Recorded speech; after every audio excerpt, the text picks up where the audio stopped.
aşağı aləmizdir. Yolun qırağında zaborda düzəltmişəm. 5-6 dəqiqə duranda adamın əsəbi sakitləşir. Təbii çaylar kimidir. Bu da yolun qırağı.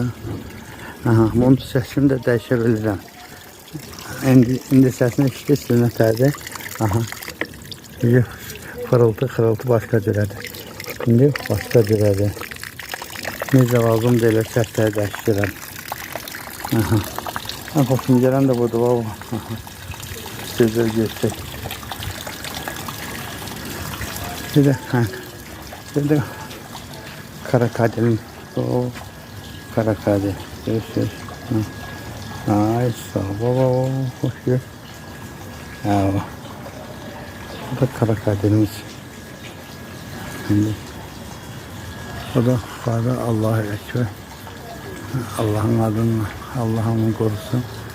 Biz de içinde yanlarında. Amin. Oldu sağ olun.